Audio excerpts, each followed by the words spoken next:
Hi, I'm Will the Gamer, and today I'm going to be talking about the classes that are going to be appearing in my game. This is just going to be a brief overview of all the classes as a whole, and I won't go into too much detail on each one. Each class within my game has a base class and then 3 advanced classes, which each have 2 available talent specs. Since I have 15 base classes designed, and each of those base classes has 3 advanced classes, and each of those advanced classes has 2 specializations, this gives you 90 ways to play the game without the addition of gear. However, as I will cover in a later video, gear will also drastically change gameplay. But back on topic, each class and its specialization are divided into a unique set of categories. Many people who play MMOs already know these categories, but they might not be known to people who are not familiar with massively multiplayer online role-playing games. So the first is DPS, which stands for damage per second. While all classes in the game have some way of dealing damage, DPS characters are specifically made in order to deal damage. This means they have spells and abilities which either increase the amount of damage they deal or the rate at which they deal damage. Or as I like to refer to it, machine gun versus nuke.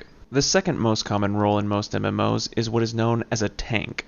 A tank is generally a very durable character that can control the aggression of enemy monsters. They will have spells and abilities that allow them to reduce damage from monsters and other players in order to survive attacks that most other characters would not. The third most common specialization is a healer or a support. In most MMOs, a healer or a support class is generally there to keep the tanks and DPS alive while they fight either monsters, bosses, or other players.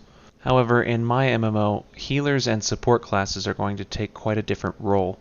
While healers will still heal, they might not fulfill all the roles that support classes will. And while support classes may still be able to heal, that doesn't necessarily mean that they will have any healing abilities. Quite a few support classes in my game are designed literally just to support other characters. While some of them might do damage and healing on their own, they are mostly there in order to buff their groups in very specific ways that keep them very, very active. This could mean speeding allies up, slowing enemies down, changing the terrain, creating walls, various things that otherwise a healer would not do, but is a major benefit to the group as a whole. And the last specialization I want to talk about is what I like to call a utility specialization. A utility specialization can be any of the previous specializations. It can be tank, DPS, heals, support, and it just adds on to it. Usually how it'll work is if you're a DPS class and you're a DPS utility class, you'll do less damage overall, but you'll have more ways of surviving and manipulating the battlefield. Oftentimes, utility specs are referred to as PvP specs, as they give you more options against other players, whereas a pure DPS spec might not give you the available survivability tools as a utility spec would. Basically, you're trading damage or other things for ways to survive. With that being said, that's all the primary specializations, so let's just get started with the classes, their names, and advanced classes. So the first base class I want to talk about is Shamans. Shamans split into 3 advanced classes: Aeromancer, Hydromancer, and Spiritualist. The Aeromancer has 2 different specializations. One is ranged magic DPS, and the other is a utility spec. The Hydromancer splits into a healer and a support spec, whereas the Spiritualist is a melee magic DPS spec, and it has a utility melee magic DPS spec. The second base class is the Enchanter. The Enchanter splits into the 3 advanced classes: the Illusionist, the Psychomancer, and the Chronomancer. The Illusionist is split between the 2 specializations of damage and utility. The Psychomancer is also split between a damage and utility spec, and the Chronomancer acts as a support and utility spec. Alright, next up is the Warrior class. Its 3 advanced classes are Barbarian, Knight, and Dragoon. Barbarian acts as a DPS and a utility spec. Knight has a tank and a DPS spec. And Dragoon has a DPS and a utility spec. The next base class is the Archer class. The Archer class splits into the Stalker, Survivalist, and Sniper classes. The Sniper class has a DPS and a utility spec. The Stalker has a DPS and a support spec. And the Survivalist has a DPS and a utility spec. Following that, we have the Mage class. The Mage class splits into the Pyromancer, the Cryomancer, and the Spellbreaker. The Pyromancer splits into a DPS and a support spec. The Cryomancer splits into a DPS and a utility spec. And the Spellbreaker class splits into a tank and a support class. The next base class is the Warlock. The Warlock splits into the three advanced classes, Plaguebringer, Necromancer, and Destroyer. The Destroyer splits between a utility and a DPS spec. The Plaguebringer splits between a DPS and a utility spec. And the Necromancer splits between a DPS and a support spec. The next base class is the Thief. Its advanced classes are the Spy, Brawler, and Assassin.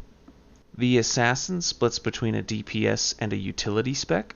The Spy splits between a DPS and a support spec. And the Brawler splits between a tank and a DPS spec. The next base class is the Acolyte, and its three advanced classes are the Crusader, Templar, and Paladin. The Crusader splits between Holy DPS and a utility spec. The Paladin acts as a healer and a tank. And the Templar splits between a tank and a DPS spec. The next base class is the Monk class. The Monk class splits between Masters of the Mind, Body, and Fist. The Master of the Fist has a DPS and a utility spec.